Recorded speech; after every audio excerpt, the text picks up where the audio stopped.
I decided to openly talk about microdosing because I had no idea how positively it would have affected my life.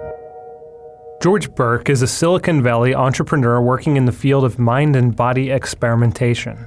Every morning before he goes to work, he consumes a tiny bit of LSD, about 1/10 as strong as a typical dose. With microdosing, I don't really feel any effects. I don't know that I've really taken it, other than I notice that my brain seems to be able to solve problems a little bit better than I was before. Burke has calibrated his dose so that it merely tweaks his perception and doesn't interfere with everyday tasks. He's part of an increasingly popular trend called microdosing. And I'm feeling a little more connected, both to my work and to the people that I need to talk to on a given day. Let me tell you about the first time that I did LSD microdosing. I had a big task I needed to take care of, putting together a large business contingency plan. It would have been difficult to think about each contingency and incubate it and put it on paper. This was going to be a very large document that I was putting together. After microdosing, what I was able to do, and this just intuitively came to me, was to envision each contingency as branches of a tree. And I could picture each one as a branch, and I could visually climb this tree and reach out to one branch, grab that idea, incubate it, write it down, and then place it back up, and then go to the next branch. And I could do that all throughout the entire tree. And it was a very interesting way to visually solve what would have been a very complicated problem to do otherwise. So what's interesting to me is the thing about rock climbing is that it's just as mental as it is physical. In fact, you want to minimize how physical you are by using your mental acuity to figure out the right path to go up. You want to optimize that so that way you're not burning out. Microdosing has helped with the ability to figure out what path to get on. Microdosing has even allowed him to taper off his use of Adderall. Microdosing of psychedelics, LSD specifically, has been something that has allowed me to not feel trapped in my current ADHD medication. That there's another answer. There's another way to be able to have a cognitive enhancement.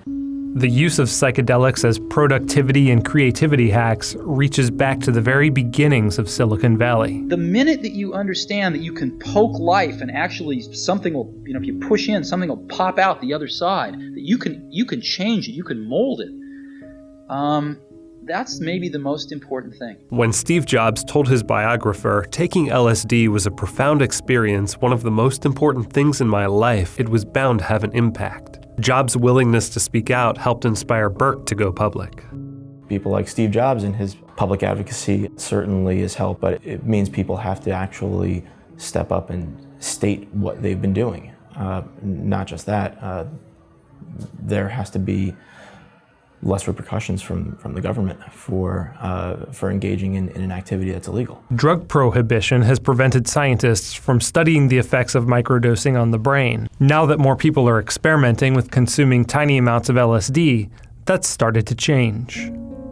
Microdose originated because Albert Hofmann, who originated LSD, had tried, of course, all kinds of doses in his lifetime, and he actually microdosed for many years himself. He said it helped him think about his thinking, and he indicated this was an under-researched area, and I became interested because it was an under-researched area. James Fadiman is an author and researcher at SoFi University in Palo Alto, and he's gathering survey data from LSD microdosers about their experiences.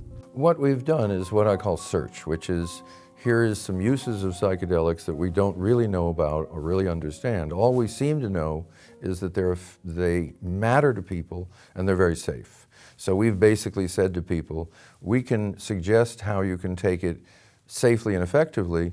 In return, you tell us how it's working for you, both with physical conditions, mental conditions, and for enhanced health. People who are either depressed or on antidepressants and don't like it find that microdosing in many, many cases turns around their depression very, very quickly. Another area are people who are in the creative arts or in the creative science more, who find that they function a little better, meaning they can basically work slightly, not necessarily more creative, but more time in what's called flow. Fadiman isn't making any empirical claims. His hope is that scientists will use his observations as a starting point for further research. It's as if we've now discovered this new world and we've mapped it a little bit. And now someone says, well, now let's get the hard science under this. And what I hear from the research community is they're ready to go. George Burke hopes that microdosing will continue catching on in Silicon Valley and beyond. With a population of 300 million in the United States, imagine 1% of those people are taking some form of cognitive enhancer. It's 3 million people who would be able to solve problems better and faster, and with a better sense of connectedness than we've ever seen before. What impact would that have on America? I can't imagine, but I think it would be profound.